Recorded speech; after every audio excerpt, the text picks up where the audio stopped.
Hey guys, how's it going? Sorry if there's some noise in the background. Kids are kind of going down for a nap here. Shane Cashman, just 13 minutes ago, dropped part 1 of the Eliza Bleu and the Perpetual Trauma Machine. We're going to go over this. Already, there's some comments. I'm going to pull up the article separate just to look at the comments to get some quick feedback. I'm going to read this because I respect you and, of course, your boss, but my superpower, being able to predict the future 90% rate, has me concerned regarding the concept of laying with dogs and getting fleas. I am hoping you guys are part of the 10%. They just tagged the quartering. I'm going to get this out there before the quartering. She's a liar and a fake blank trafficking victim. Okay, So we already see what some people are tales of a grifter. Sorry, brother, I believe you're the last great journalist we have left. However, she has been proven to be a liar. People are already on this before they've even really read it. So let's get through it, guys. Timcast, news, politics, and culture. This is officially on Tim's shoulders, being on his website. Okay, Cashman, Eliza Bleu, and the Perpetual Trauma Machine, Part 1. On what we talk about when we talk about abuse, survival, big tech, condemnation, and human trafficking. Well, we got a lot to talk about abuse and big tech. On January 24th, 2023, members of the Science and Security Board pulled a black hood off the doomsday clock to reveal humanity. Why would I care about any of this crap? You know? The spectacle looked like something like ISIS. I don't care about that at all. I was thinking about all this doom when Eliza Bleu called me on the same day. What the heck? On the same day, those scientists pushed the hands on their symbolic clock closer to midnight. She had been trending on Twitter. Eliza and the doomsday clock don't really have anything to do with each other. Thank you for this garbage intro. What the heck was this? I don't mean to be too, overly critical on that, but this was such a nonsense thing to put in the article. I don't know. But they were symbolically connected in my mind. Okay. The end of the world is always upon us. These days, it can feel like our own personal destruction is the end of that world, and other days, the end of the world is some distant thought that has nothing to do with us. But at that moment, as she was trending on Twitter for accusations of lying about being trafficked and censoring critics with the help of Elon Musk, it kind of felt like this was a personal doomsday scenario for Eliza. I'm shocked that he went and actually put that in the article. I thought this was just going to go over a backstory. I didn't think this was actually going to go over the Twitter stuff going on. In the past few months, I've had this strange opportunity to speak with people at the exact moment when they were trending on Twitter, and they were never trending for anything totally positive. Trends typically bring out waves of hate and posturing and ruthless criticism. This can have a positive or negative effect depending on the target. Whether I was talking to Ye or Carrie Lake or Eliza Bleu, it was surprising to me that despite the doom attached to their names, especially in the digital space, each of them remained oddly hopeful. That's a weird way to put what Eliza was doing, but okay. I couldn't tell if it was part faith or part of trying to convince themselves everything was okay, or a bit of both. This does feel very skewed in Eliza's favor already, but we'll wait. Bleu gained notoriety over the last 3 years as a public advocate for survivors of human trafficking. She has also said that she is a survivor of trafficking herself and has been the subject of many articles, as well as a guest on a number of podcasts where she had discussed in part her survival story and what she believes needs to be done to help those who might also be trafficked. Her profile exploded when Eliza and Elon Musk did Twitter Spaces. According to her, that was the first time Elon spoke to her directly. She had also emailed him solutions for the platform that she told me she offered for no charge. She says that Elon also didn't ask for the solutions, she just sent them. Before they interacted over her tweet about Yoel Roth, Elon had liked some of her tweets. Let's get to where, hopefully it gets to where Elon unfollowed her. Before her story was put into question, Bleu seemed like one of the rare people on Twitter around whom various political factions could rally. It was hard to argue against what she was most vocal about, saving people from the perils of human trafficking, removing from Twitter, and seeking to work with big tech to eliminate ways in which traffickers exploit victims through the internet. It was an easy and righteous cause to support. One of her most popular tweets, which was pinned to her profile, showcased the maddening nightmare of a person who couldn't get Twitter to take down these images that circulated the platform. It says, reminder, we know what the tweet is. It's on her pinned part. Okay. Okay, lawsuit circuit score. Okay, we've already seen that many times in a few of my videos. We know what her tweet is about. But by the time she was trending as the doomsday clock ticked forward, it was because people who initially championed... This is so cringy. Why are you... Dude, just talk about the facts. I don't care about this doomsday clock. Championed her were now calling out what they believed to be outright lies in her survivor story. They feared she not only lied, but she was also profiting off other victims. If you Google her name of the story as of this story's publication, you will see how many articles that are putting her life story in question, from the post-millennial to Unheard to the Daily Beast. There has been a thread making the rounds on Twitter that broke down all the inconsistencies in her timeline. The thread was so damaging, it even called into question her own age. Many users were enraged that they had helped give Eliza a platform, only to find out she'd seemingly made up the whole story. These accusations remind me of the Don Draper from Mad Men. I don't care about Mad Men, okay? It's a good show, but I just don't care about any of these points. A story of stolen valor. A weak soldier steals the identity of another soldier who'd actually died in battle. It was as if she'd shed her skin, and now Twitter had finally exposed her. They pointed to the long list of aliases she used over the years. She's been Eliza Cuts, Eliza Sipe, Eliza Knows. Her legal name, Eliza Morthland. At face value, her identity seemed like a constant mutation. Internet sleuths. Really, sleuths? Yeah, that's going to be looking good. Internet sleuths found all the times she had been seen on TV or in music videos or in modeling campaigns called into question her timeline of having been a victim of trafficking. If she's done all these shows, many Twitter users said she must be in it for fame. Everything seemed like a lie. The initial thread culminated in the internet scouring the internet for his... The internet scouring the internet? You mean that culminated in people scouring the internet, but okay. For as much information as possible to prove that she was, in fact, a fraud. Eventually, this thread attracted those who were once extremely supportive of Eliza and her cause. Larger accounts shared the images from the video, her bare A, and some questions regarding the validity of Eliza's story. They tagged Eliza and waited for a response. It seemed like everyone was waiting. But the initial response that these larger accounts were suspended. The initial response was that these larger accounts were suspended. The narrative switched from has Eliza been lying the whole time to is she using her contacts within Twitter to censor critics? Eliza said she would die on the hill of free speech. Yet, a move like this seems to many like it was not only clear censorship, but also had more sinister insight into how Twitter 2.0, with Elon at the helm, was operating in the same bad faith with favors for friends. Was Elon dishing out personal help to to keep certain names clean? If she was behind suspensions, then she was an outright hypocrite. A lot of us were worried how sharing something in the digital public square, something seems publicly available, could result in a suspension and or a ban. The anti-establishment minded on Twitter, that just is a mouthful, who had been reluctantly rejoicing as Elon acquired the platform, were now having flashbacks to what Dorsey's Twitter felt like. Exactly. At least he's finally that's not bad. Another digital landscape monopolized by tech elites who ruled subjectively. For the record, I also don't agree with Musk's bans of people like Ye and Alex Jones. I believe in amnesty for all public square in terms of free speech, and despite Elon's personal feelings about these men, I believe they should be allowed back immediately. Almost as soon as the bans happened, the rumors started to spread. She must be sleeping with Elon. We already know. Everyone's spreading a lot of rumors. Elon sleeping with her, Tim sleeping with her, all of that. I don't want to get into that stuff because I don't know. And now I was on the phone with her. I had previously planned to write a profile on Eliza, and we happened to be discussing when to schedule a time for me to visit her place in the Quad Cities, Illinois area. I'd heard the parts of her story that she'd shared on various podcasts. I saw opportunity to share an in-depth understanding of what happened in her life. Now that her story had been picked apart in the Twitter sphere, it was safe to say I had more questions than I bargained for. Eliza and I had met in person once previously. We happened to be guests on Timcast IRL January 7th, 2023.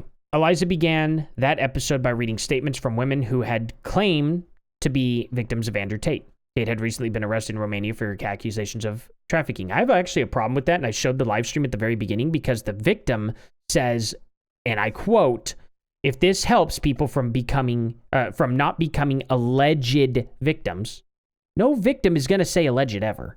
So I could tell you that it was fake right then and there. But that's my opinion, I suppose. I told her I live on the show. I told her I live on the show that I was suspicious of the hashtag #MeToo movement. And the way it infiltrated and destroyed accusations of merit. I believe Me Too oversaturated the culture with false accusations. Agreed. I believe some horrific people were taken down by Me Too, and that's a positive, but there was an insidious fallout where any whiff of accusation without any due diligence could destroy a person. Exactly.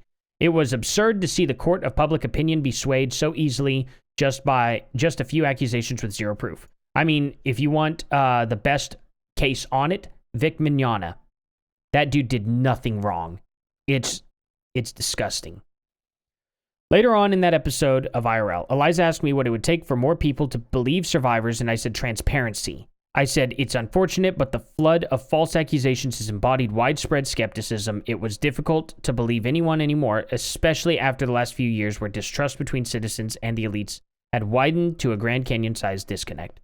Before she and I had met in person, our first interaction... Okay, yes. I had just left Ye's place in LA. I don't care about the Ye stuff right now. It was the way Eliza responded, that text initial from Ye, that gave me pause to go full tilt into accusing her of operating solely out of fame. Wait, really? Okay, maybe I should have read this. One topic kept coming back was human trafficking. Eliza's name popped into my head when I was at the airport, so I asked her for permission to send her contact to Ye. She obliged and Ye started the group chat. Okay. So this is the one that apparently got her. Ye. Eliza, I got your number from Shane. Let's stop all the stuff starting with Twitter.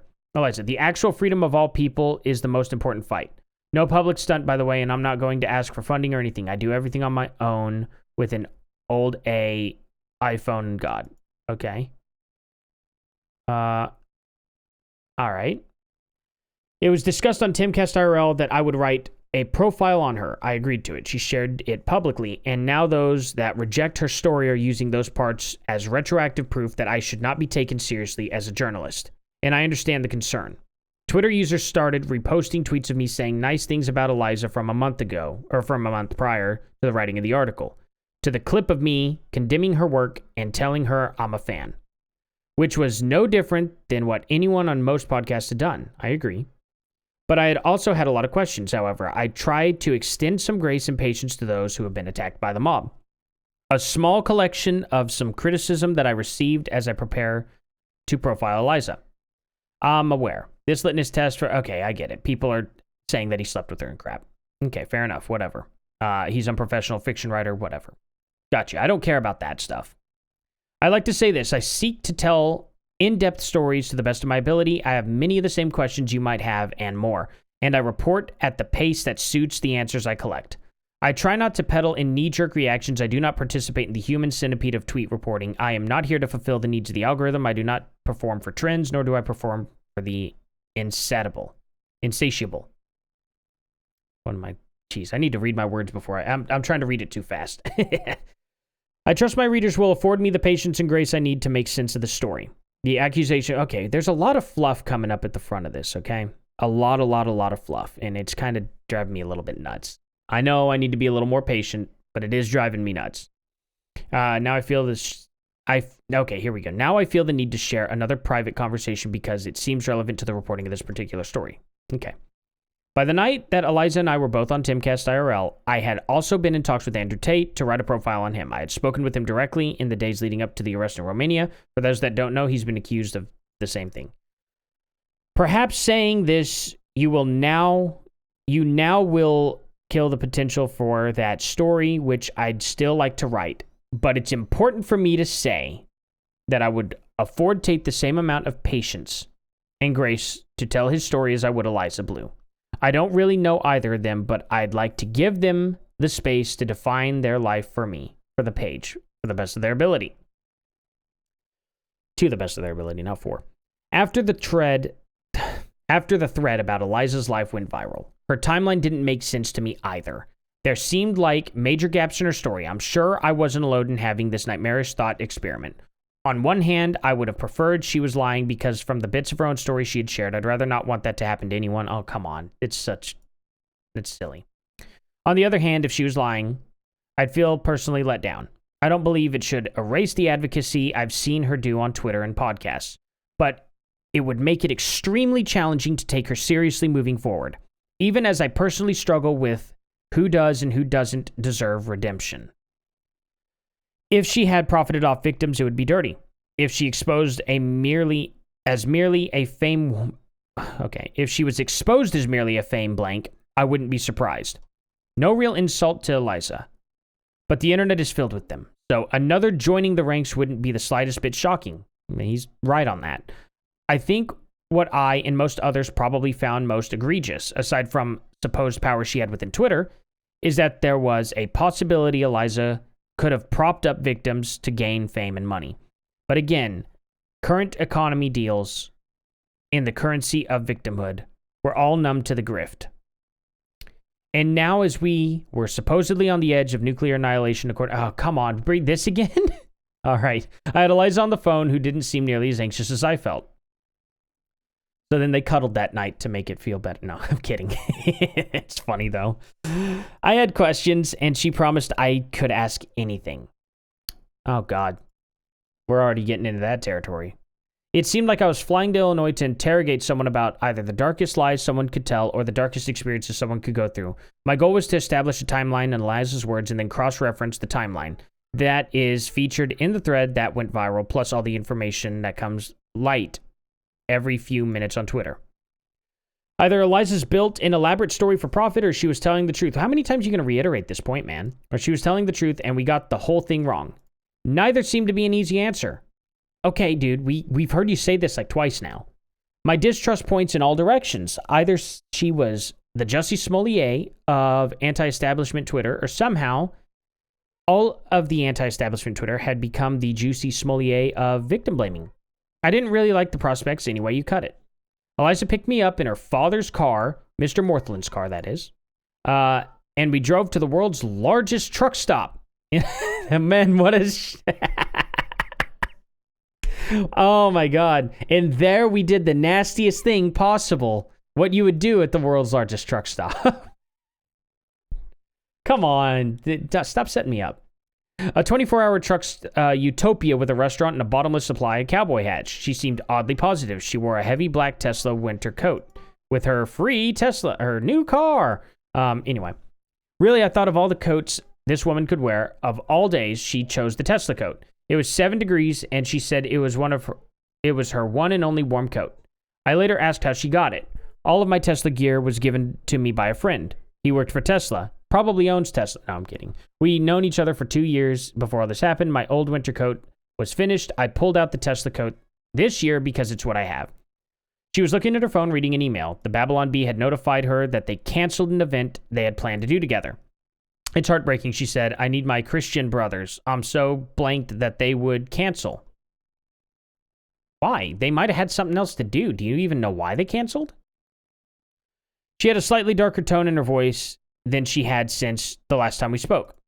Well, I guess I'm the guy that talks to people the rest of the society rejects, in a sense that you right now on Twitter. God, is this going to be like some cringy love story? Seriously? There was mostly small talk on the way to get food. We discussed her childhood, being homeschooled, and how she and her family, included her younger sister, had moved from the Quad Cities to Denver and back.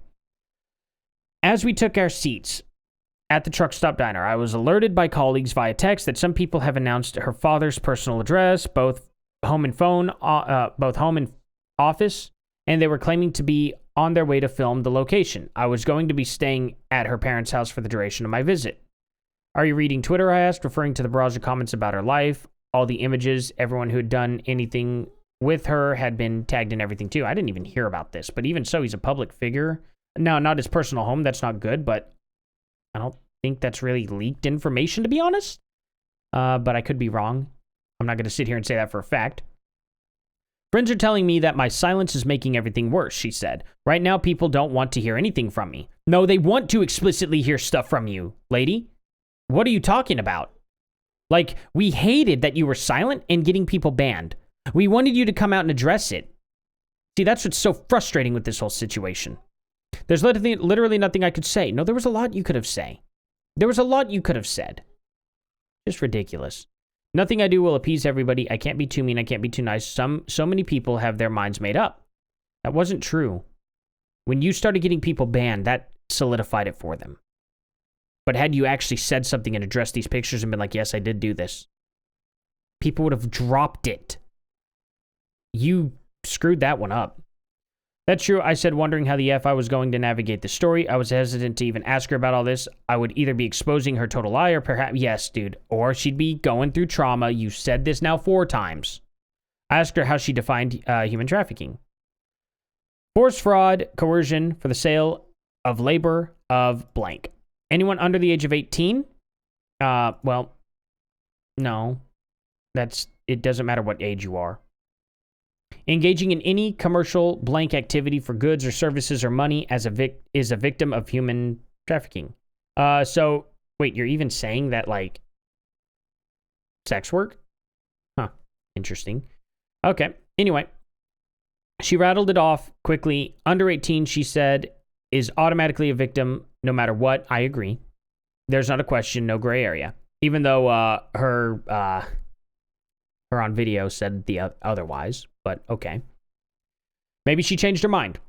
How did the trafficking start with you? I met him when I was about 15, where a concert, him, already not gonna, if it's just him and you're not gonna name him, I'm not gonna even entertain it. Who was he? A photographer? Can you name him? I can't. Why? Legal reasons. That's bullcrap. That's absolute bullcrap. You are never bound by the law. Period. If you are a victim, you have the right to come out and say that. There's no way. That's just so stupid. Legal reasons. What, did you sign a contract? Are you kidding me? We're going to come back to that. I said, I knew she wasn't going to name names. She said so as much to me on Timcast IRL, and I had insisted multiple times naming names would be one of the best ways to clear her own. It would allow me and other journalists to do more digging in the story. She's lying. Okay, there's no legal reason. The lack of a name, the lack of transparency doesn't help. But if she says there's legal reasons, that, for now, is the best I can get out of her. But it's a lie. Why did you leave for LA? Once I had my permit, I was out of here, she said, which is funny because all I want to do now is stay here. It's funny because you can't do that with your permit, but okay. Was this a relationship with the older guy? He groomed me. Okay, so you dodged that question. Grooming how? Finding out my vulnerabilities, what would make me leave my family, come to LA. He knew exactly what to say. I was probably the easiest mark I've ever had. Yeah. Okay. I'm not buying this, to be honest. Was he talking blank with you as well? Knows all about the dream world, the opportunities, where promises of modeling career, rock star stuff. How old were you? 15, 17 when I moved to LA. He knows your age at that point, like from the beginning, yes. How did you pull that? As I asked, I would never let it happen. I said, thinking of my children. Were your parents under some type of spell from this person? It sounds like they had no reason to believe this wasn't going to be a legal opportunity for their daughter, a legit opportunity for their daughter. Her mom would later tell me that at one time, Eliza would be turning 18 soon as well. There would be no stopping her. How'd you get to LA? My dad moved me out there. It sounds like it's not like you went out there against your will. This is kind of weird. Not that I'm defending anything like this for people that groom people, but come on. This is getting a little strange. She could probably tell but I was watching for any body language and eye movement that would seem like she conjured up a fiction, and I had made a plan to ask her the same questions repeatedly over the next few days to see if any of her details didn't match, not only from what she told me, but what she said in other platforms. Eliza said she moved to LA when she was 17. Her parents were set her up with an apartment, and within 2 days, she says she was trafficked. This is where I guess I get some of the story messed up. I said, there's a switch in the guy at this moment, or is there a switch in the guy at this moment? The photographer introduces me to the musician, she said. Asked again for names, but she refused. Okay, then she's lying. We get into the specific discussion later, but I wanted to establish her side of what happened in LA first. Are the photographer and musician together? Like physically, she asked. I mean, are they a team? Do you think I know that? She said with some hostility. What a stupid thing to say, but okay. I don't know. That's why I'm asking. How soon after moving LA is this happening? Immediately, within a few days, like 48 hours. She said she recognized the musician the moment she met him. I suppose I made a surprised face. This is West Hollywood we're talking about, she said. I had just been to Hollywood, and it seemed like the kind of city where dreams and nightmares coexist so tightly, it's kind of hard to distinguish one from the other. I don't think it's that hard to distinguish. I don't think it's that hard to distinguish at all. Anyway, I went over to the musician's place. I don't remember if he came and picked me up, but I'm sure he probably did. We went over there hanging out and had some beer. That's when everything went downhill. He handed me something to smoke, and I smoked it. I think they called it ice or glass. It was something like crystal. Oh, God. So you're an idiot. Gotcha. Do you remember what you were thinking in that moment? My dreams were coming true. I've always wanted to try meth. Come on, really? Did you not feel any sense of dread being away from your family, being with these people? I was in a weird dream world, she said. Up until that point, I didn't know that evil was a thing that happened. What 17-year-old doesn't know that bad things happen at this point? I'm really curious. You didn't learn about evil from church, I asked. I understood that her father went to seminary school in Denver and that religion was important to the family. I did not understand what evil was until LA. I just don't buy that. At 17 years old, I knew better. I think everybody knows better at 17, just about. Really silly stuff. I don't know. Was that your first relationship? No. Was he violent? He wasn't violent, but I'm kind of grateful that I was drinking and on blank at the time. I was really thin because I was modeling, so I didn't have any meat on my bones. A little alcohol really messed me up. And one day he basically told me, I'm going to sell you for drugs. I was in the room.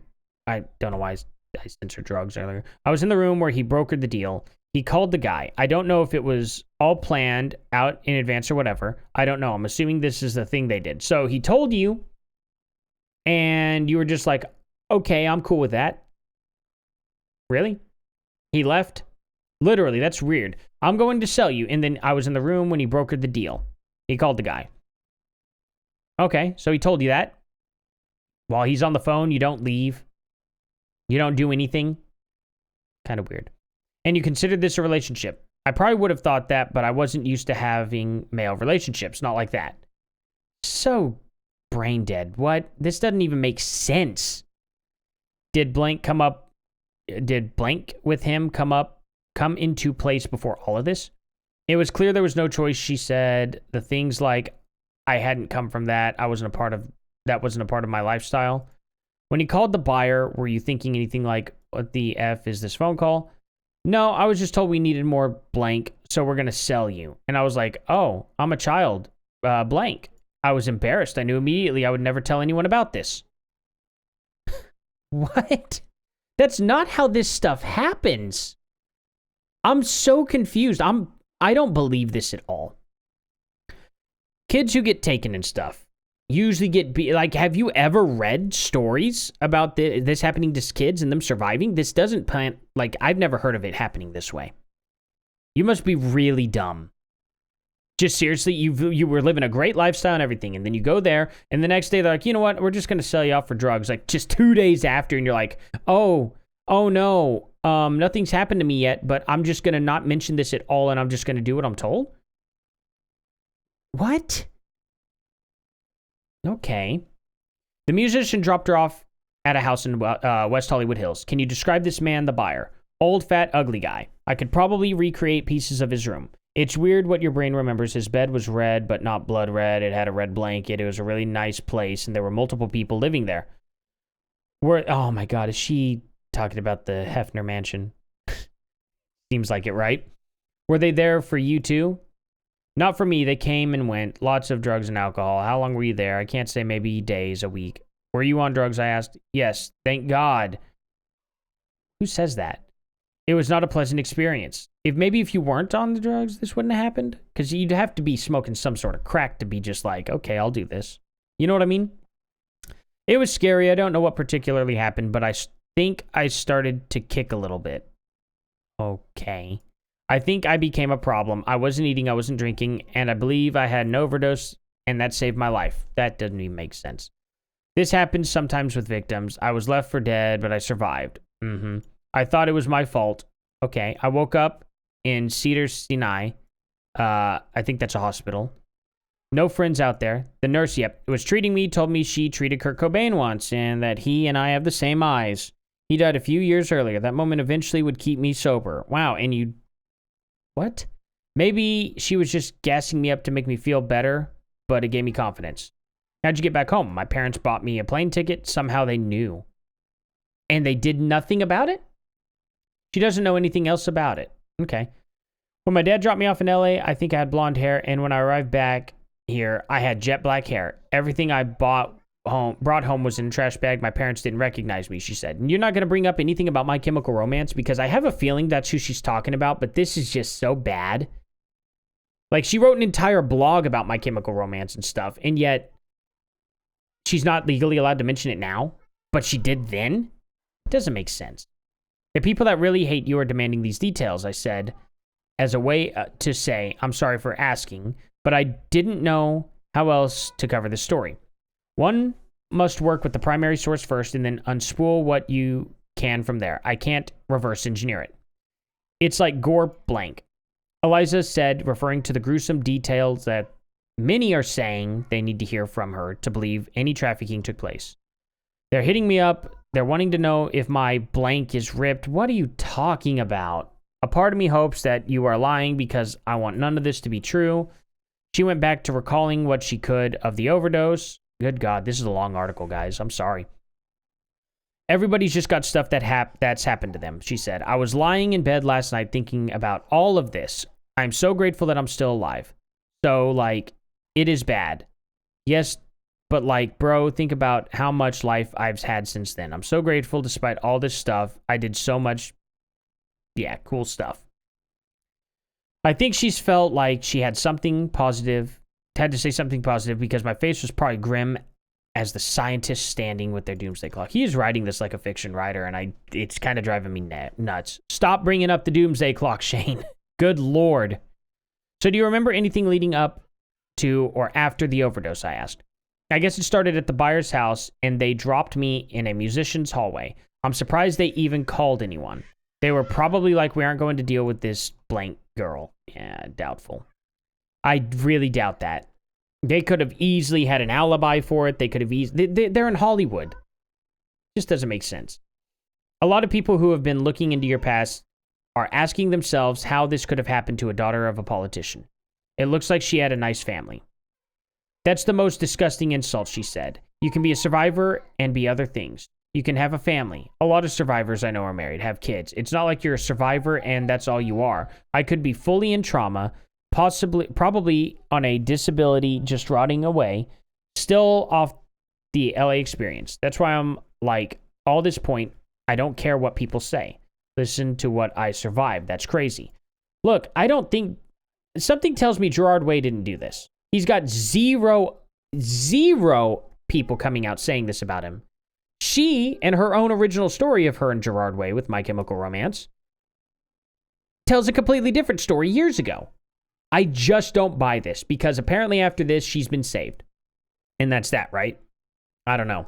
But maybe we're going to get into a second story. I guess we'll find out. She mentioned how anyone from any status with any type of family life can fall victim to trafficking. Later, she told me that she thinks her buyer dyed her hair black to make her look like a boy. Well, the only time I've seen her with her hair black is when she was Eliza Cuts. She had that bowl cut hair that was solid black. I think that's what they were into, she said. She said that she believes they were transgender kids in that house as well, in the Hollywood Hills. Okay, maybe. Were you sold multiple times? I asked. My first trafficking experience was short, she said. Just that one time. What was it like when you got home? I asked. Wait, just that one time? She claims that this happened twice, I thought. I guess I'll have to revisit that. I forgot how to write. I learned how to write again. English was like another language. I was so effed up that I didn't know how to order food at a restaurant. I was so effed up that I stayed sober for 8.5 years. Just because I was terrified, I was so effed up that I never told anyone and promised myself I would never tell anyone because I was traumatized. I was so effed up that I've been trying to remember how I got to the airport. I don't know if the trafficker drove me, if a police officer drove me, or if I drove my own car. I can't believe I'm alive after that. The overdose didn't kill me. The traffickers didn't kill me. The blank, blank, blank didn't kill me. That also was the time when HIV was making its rounds pretty heavily. Was it? At that time? That would have been 20 years ago. I don't know about that, but okay. 20 years, literally, this would have been like 2000. What are you talking about? Huh. But during that time, it would have been a big concern. The fact that I survived and didn't come out with HIV, I cannot believe it. Okay. I don't know if HIV was that prominent then, but all right. And after you flew home, you were sort of comatose. I had no strength, just no physical strength. I had no mental strength. Hearing this story made me sick. I stopped eating. This was all her account. She could be totally lying. It could be true. Either way, the story makes me feel sick. If it's a lie, if it's true, blah, blah, blah. I know. If it's a lie, this. If it's true, it's this. You've said that now 5 times. It's important for me to hear your side of the story, I said. I know you've said on some podcasts, but I need to hear it in person, not in a studio, not with cameras on, not with lights and makeup. Please repeat yourself from things that I've heard. Really? Okay. When I'm talking to other survivors, we laugh a lot. We joke. Not about the abuse, but we have dark humor. Not all the time, but like amongst survivors, we weave in and out of intense conversations all the time. It reminded me of my own friends and family in AA whose sobriety anniversary. God, I don't care about this. So you came back to the Quad Cities after LA. I detoxed here. I was a mess. She said, I honestly don't remember going to the airport. I don't know. Her parents picked her up from the same airport Eliza picked me up from. She said, spent more than a week in bed as her mother tended to her. She said she wasn't talking and hardly eating. Did you stay with her a while after that? When I got better, I just wanted to go back to LA. What? Okay. Again, I'm thinking, as a father here, it's hard for me to understand how I wouldn't do whatever I could to prevent my daughter from going back to a place that apparently appeared to destroy her. I'd arranged to speak with her parents tomorrow, and I thought I'd ask how they dealt with that. Whether or not you, reader, are believing Eliza, perhaps she put herself in a very bad situation. Perhaps you don't believe she was trafficked or sold, and drugs, but for those two things. But even the overdose is the only thing that's real. Her parents then would have destroyed version of their young daughter. Her parents then would have seen a destroyed version of their young daughter. I was trying to read that in a different way. And I have a hard time putting myself in their shoes without putting up a fight to prevent her to LA. Exactly. But my kids are still young, and I know I put my parents through hell when I was, yes, okay, we get it. We've all done that. But yeah, I would have fought tooth and nail. I shared my concern about how and why she would return to LA. I'm sitting here like, this is like literally so textbook, she said. What you're witnessing is full textbook abuse. After the first trafficking, I came home and then I went back to LA. I called him. He would not talk to me. The musician asked, yes. He wouldn't talk to me. He just told me to go to AA. Why would you go back to him? I don't know. That's crazy. I don't want to miss the opportunity, she said. What was the opportunity? Being a rock star. Being a rock star. Do you even play music? What in the world? That's why I came out there. I wanted to be a model. So you thought, what in the world? Lady, this doesn't make any sense. Okay? So you won't name names. Can you say it's a famous person, I asked? There are people involved in my story that are very high profile. Maybe they aren't a household name, but think if and when it all comes out, people be like, oh, wow. You go back to him and you see him after the phone call, I asked. I didn't see him physically. I just called him. Did you go to AA? I went to AA in Chinatown. I believe it was on a Monday. The meeting itself was called Chinatown. It was in West Hollywood. What the hell? Okay. And what were you thinking about yourself at that time? I thought I had been a child blank, she said. Is that what you considered yourself? Until I was in my 30s, I didn't even know about trafficking. That wasn't in my language at all. My first advocate is the one who told me she believed I had been trafficked. Once I told her story, I had no language. I thought I was the one that was committing crimes. It's so weird. Oh, I'm actually a victim in this? I didn't know that. What? When she says committing crimes, plural, I believe she was also referencing her second trafficking experience. Okay, there was a second one, which we discussed in a later part of the series. Man, this is going to be a long series, guys, and these are going to be long videos. And at the time, I thought, oh, I'm an addict. I wasn't thinking about the trafficking. I was thinking I just have a drug and alcohol problem. I remember I tried to tell my first AA sponsor what happened with the guys in LA. It was still on my spirit. It was still in my heart. I was very young. Did the man in LA, dang it, who sold you get into trouble? I don't know, she said. I haven't looked. Are you kidding me? I almost thought about looking right before you came out here, but I can't. Okay. No way. No. Keeps you from looking. Why go back, she said. Okay. She answered his question with a question. Okay. Wouldn't you find some type of solace knowing he's in jail? Or I started to say before she cut me off, I don't think he's alive, she said. Okay. Then why don't you look? You know? But you could be out there preventing others from getting hurt by him if he's still alive, I said. She took a deep breath before responding. I understand, I do, she said. And I think about that myself. There were multiple times I tried, and it never went well for me, she said, referring to the second man who says abused and trafficked her. Look, at this point, this is number one. There are laws that aren't going to work in my favor. No, there's not. The LA stuff is way in the past. Sometimes there are provisions where if it's over 10 years, but like generally speaking, it's all he said, she said. Actually not true. LA and especially California with the whole Steven Tyler thing just rescinded their statute of limitations on this. They said there are no statute of limitations for an abuser. I just covered this. Eliza is lying, okay? California just rescinded statute of limitations. Let me look. Limitations for what is it? I'll just type in, let's see here.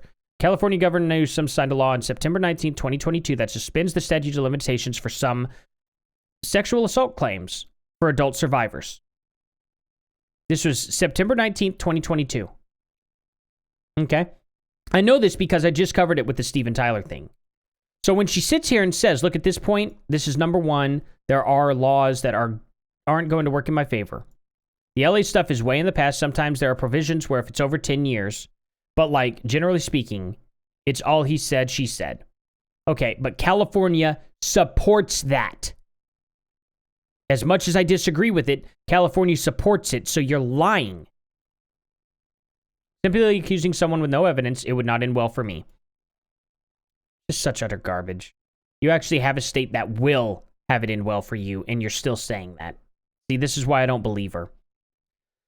And when I say no evidence, I mean like no evidence. Like I have no evidence for the first story, right? So you would literally be the most he said, she said, and nobody's going to be like, you know what? Yep, she's right. But here's the thing, okay?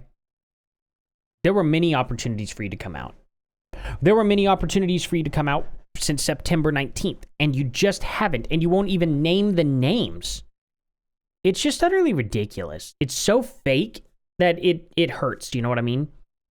You know when people read this that don't trust you, they will say you're just making this up, I said. Most of this is going to run off faith in me as a writer, but on you too. I could lie to you right now and say he's so-and-so. I could lie to you right now and say he's dead. I could lie to you right now and say he's in jail, she said. It would have to be more advantageous for me to lie. It would have sounded better if I could lie, but I told you the truth. I'm telling you the truth. I know what the haters are going to say, but I'm telling you the truth. Lady, your timelines don't match up, and that's a problem. Okay, that's a huge problem. Your actions don't at all reflect what it is you're talking about. Just doesn't make sense. I think people are not hearing the name. Hearing a name means that you must be keeping these things vague to keep your story straight, I said. The problem is sometimes when you let things fester, you start drinking, doing drugs, getting into abusive relationships. This is why you haven't been as fully open with your story, I asked. There's a multitude of reasons, she said. When I stepped forward publicly, I had already been an advocate for a while privately. I wasn't intentionally like, oh, I'm going to work in the shadows. It was like there's a million trillion different ways I could be an advocate. I didn't want to be a public advocate, and I don't want to be a public survivor. I can unpack why I didn't want to be a public servant. Look at my current life. This is why I didn't want to become a public survivor. Believe it or not, I didn't want to become a public survivor. I don't believe you.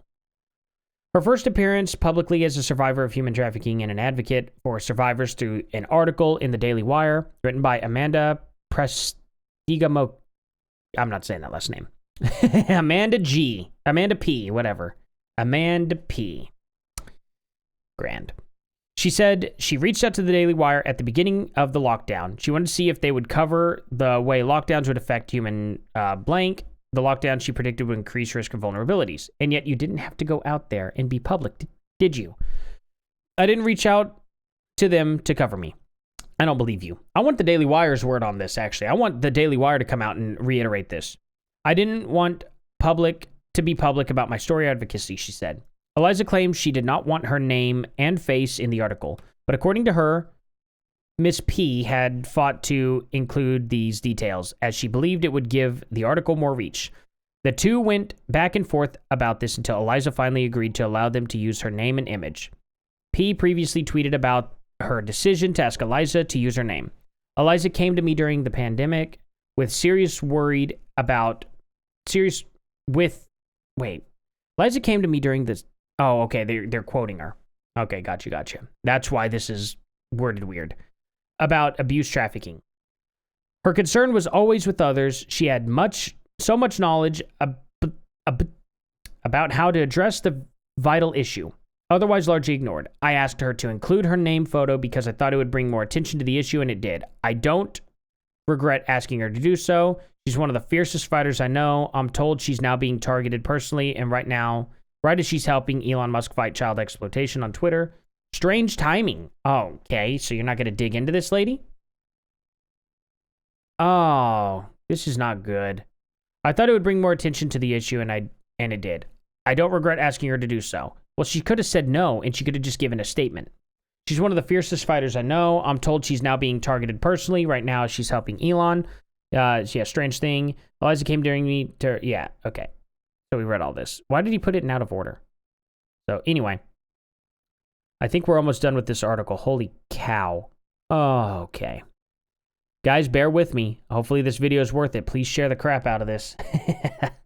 Eliza and P also directly messaged each other about the conversation. There are screenshots from that conversation.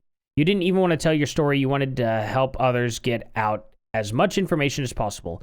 You didn't want to make it about you, and I thought your name and face would help bring more attention to it, so I included it, is what she said. Okay, well, I guess Daily Wire's on the side of that.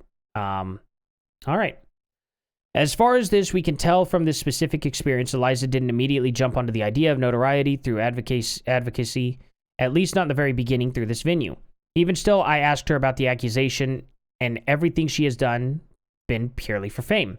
I've literally told everyone from day one that I wanted to be famous. My parents knew that when I was a little girl. She said she'd already seen levels of fame, I believe referencing her past in hair and makeup with bands such as My Chemical Romance and covers for Spin magazine, which is really weird because she's like the age of when she was being trafficked in My Chemical Romance, had her hair dyed black and everything. Yet she won't name the singer that she was in a relationship with, which they have public information on saying that she was in a relationship with him for 7 months or some crap. She was popular in the fandom because all the emo girls hated her.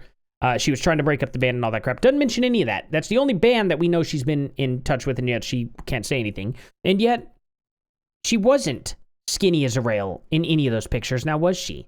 Just for reference, Eliza Cuts. Let's see how skinny of a rail she was as Eliza Cuts. Does that look like skinny as a rail to you? Looks actually pretty normal, healthy. I mean, seriously, it's just weird, isn't it? Nothing skinny. I'm not saying she's like big or anything like that, but she's not, there's no bones showing. I don't understand what she's talking about. Look at this. Does this look like somebody who was starving themselves? You know what I'm saying? Maybe this picture here, that's a decent angle. But the one picture out of all of them, this picture sure not. You know what I'm saying? It just doesn't make sense. And if it doesn't make sense, it's typically not true. Anyway. I want people to remember this, she told me. If you look through my history, I've never had trouble hanging around famous people. When I became a survivor advocate, I had fully popping Instagram. Like, that was just sitting there once I got back control over it. What about your Twitter? I believe she's referencing her relationship to Gerard Way, the singer of My Chemical Romance, as well as how her Instagram was stolen from her years later. Well, after her relationship with Gerard. A lot of people are seeing you in various videos, looking happy. You're calling your mom to see how proud she is of you being in a music video. Are these things proof that you were only doing it for fame? What do you think people are missing about you? Well, number one, I don't think people understand human trafficking, even though you can just Google what it means and then, like, also listen to a bunch of survivor stories and go to the Human Trafficking Hotline or Polaris Project website. My entire Twitter feed for the last few years has been dedicated to educating people, and clearly no one was reading any of it. This actually has been one of the biggest hits. The whole things is like, oh my gosh, they weren't reading what I'm posting. Here's the big long finish, guys. She continued, but the other piece that they don't understand is abuse or abusive situations. Like, quite frankly, you, Shane, could be my trafficker, or I could be your trafficker. We're at a truck stop, and we would be going somewhere, and looking like we're having a lovely conversation. And you and I could leave here and get in the car, and no one would be any the wiser. If somebody snapped a picture of us right now, they'd be like, oh, look. Oh, they look like friends or in a relationship. Normal. I guess that's a good place to ask about the clip of you on Michael Malice's podcast, where you seem to give the definition of trafficking, though it's just catfishing, as though it's just catfishing. No, she said, this case is very nuanced, and I should never have brought it up on his program, because in retrospect, that's beyond what the general population can comprehend as far as trafficking is concerned. But I can try my best to unpack it right now, because trafficking's so complex that people just can't understand it. Only victims can understand it, but they can't tell people how it is or anything. Okay. My former abuser, the one she would meet later in life, had access to my Instagram account. I did not always have access to it. Why'd you give him access to it? He had a lot of accounts created in my name. He made dating profiles, anything you could possibly think of, because his goal was to make money wherever he thought he could make money and hustle where he was. So, like, literally in the beginning of that Malice interview, I gave an actual definition of what human trafficking is. I go over the whole thing by the UN's definition, not just the United States, but the UN's definition includes illegal organ trafficking, as well as we get what trafficking is, lady. It's literally taking somebody against their will. It's just that simple. You know what I mean? It's nothing complex. Like trafficking, and even, look, Stockholm Syndrome is a part of it, right? Where you think you're not, it's not against your will, but it is. You know what I mean? We understand this. And anyone under the age of 18, of course, anyone under the age of 18 is a victim. 100%, I agree. Even though that's not what you said originally, is it? In your interview. You said that people should be able to decide as a community. I go over all that in the beginning of that interview. I don't know why they're cherry picking the one part. I did a horrible job of explaining it, but you didn't even mention this. This is ridiculous. But how could I explain that situation? Regardless, even old Twitter investigated it. Old Twitter investigated the account that the abuser created and decided to take it down. And because of that imposter profile, I got my first meeting with Twitter corporate. Okay, so they could take him down. You could get him taken down, but legally, you can't say anything. Sounds to me like if that's the case, you could just get his account back up through the law, right? That Jack Dorsey set up. I want to be very careful what I say right now.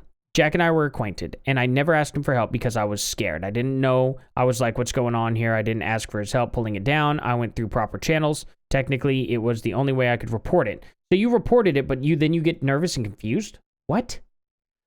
An impersonation account. What else would I have reported it as? There was no explicit human trafficking. It wasn't like I said, I'm selling this girl. I was just connected to my Instagram and hadn't had it set up.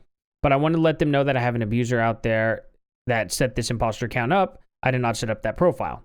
Such bogus. What are you talking about? This is just ridiculous. She said the abuser made it so that Twitter would redirect her Instagram, which he had control of. Now, to be clear, remember that this is what she says was taking place during the second time she was trafficked. Sometimes I still find dating profiles of me. I didn't set up those dating profiles, so obviously there's something nefarious going on. So with Twitter, there was no way of report human trafficking. There still isn't. You can only report child abuse material or non-consensual blank. You cannot report straight up human trafficking. You can't report labor trafficking. It's been one of the suggestions for them because people sell people from labor trafficking on Twitter. And Facebook, there's a huge thing about that with Facebook in different languages. Arabic specifically, to the point where Apple Store has threatened to pull it down because of it. So I get like why people wouldn't understand that. But that's kind of a lot of not my problem. So I'm telling the story exactly how it was. There are people rejoicing in how many Twitter followers you're losing. I could care less. I could lose thousands of followers. I don't care. Well, hundreds of thousands of followers. I bet you would care. I could have 5 followers on Twitter. I don't care. I'm sure. It's just Twitter. It could all go away tomorrow. I love Twitter for a lot of reasons, but she looked at one of the cowboy hat displays inside the truck stop. You're also supposedly pregnant with Elon's kid, I said. What? Is she? What? Okay. She tries on a cowboy hat as I asked her about Tesla and Elon's baby. I love Elon Musk, but we weren't friends previously. It's not that I wouldn't be. It's just that we really just met on Twitter Spaces. We've never met in person. He's busy, so there wasn't time to become friends, even if he desired friendship. Same goes for Twitter VP, Trust Safety, Ella Irwin. Actually, we met in Spaces, but haven't met in person. Okay. We drove past her house. It was past midnight. The porch lights reflected off the snow. She pointed to her car that was in the snow, said it was broken down. She dropped me off at her parents' house. We got confirmation that this address had been doxed. I thought this would be a crazy place in the middle of nowhere to show up unannounced and hostile, but who knows? Honestly, I wouldn't be surprised if they came to the house while you're here, she said, but the way the laws are here, they can't loiter. A hint that her dad owns his own way to keep the property secure. I had arranged to talk with her parents in the morning. I wanted to hear their side of everything, but Eliza told me that night.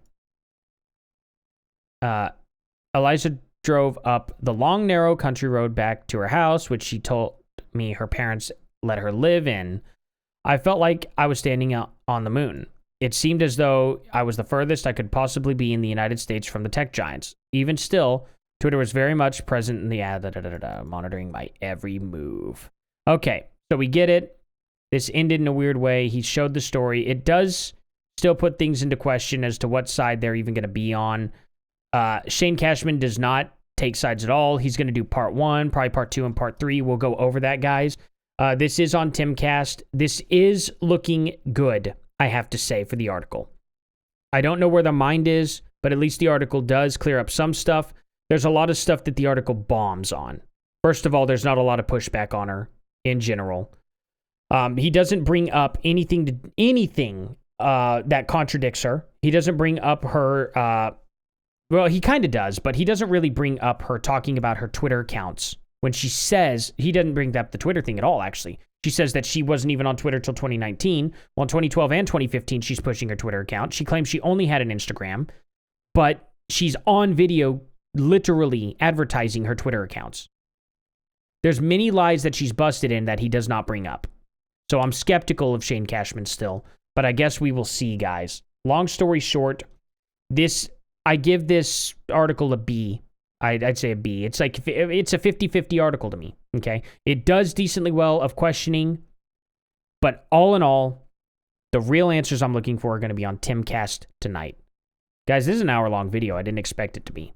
So we will see on Timcast, okay, exactly what's going on. I think I'm going to do a second video over my opinion. This is me reading it. I should have done a live stream on it and then given my opinion. That's probably what I'll do next time. You guys tell me what you would like to see. Thank you all so much for watching, and I'll see you all in the next one. Later.